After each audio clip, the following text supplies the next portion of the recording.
తిరుమలలో అన్ని ప్రాంతాలకు వెళ్లేందుకు మహిళలకు ఉచిత ఆర్టీసీ బస్సు ప్రయాణ సౌకర్యం కల్పిస్తున్నట్లు టీటీడీ ఈవో శ్యామలరావు తెలిపారు. ఈ సర్వీస్ను ఉచితంగా అందించేందుకు ఆర్టీసీ ముందుకు వచ్చినట్లు చెప్పారు. తొలి దశలో భాగంగా 150 బస్సులు అందుబాటులోకి తీసుకువస్తున్నట్లు వెల్లడించారు.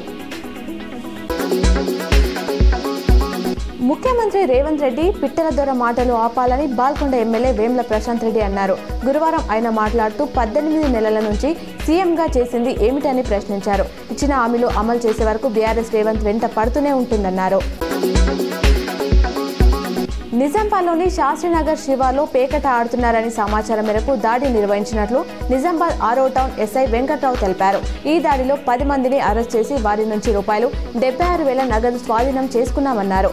అలాగే ఒక కారు, 2 మోటార్ సైకిళ్లు, 12 సెల్ ఫోన్లు స్వాధీనం చేసినట్లు పేర్కొన్నారు. ఆదిలాబాద్ జిల్లాలో పిడుగుల దాటికి 6 ప్రాణాలు కోల్పోయారు.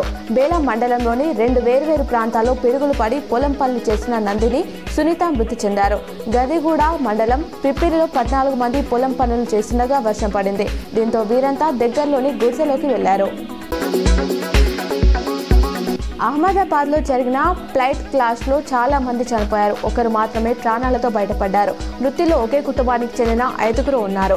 రాజస్థాన్ బన్సవార నుంచి లండన్కు మూవ్ అవుతున్న ప్రతీక్ జోషి, డాక్టర్ కోమి వ్యాస్ దంపతులు, వారి 3 చిన్నారులు ఉన్నారు. విమానంలో వాళ్ళు నవ్వుతూ తీసుకున్న ఆఖరి సెల్ఫీ అందరి కళ్ళు చెమ్మగిలేలా చేస్తోంది.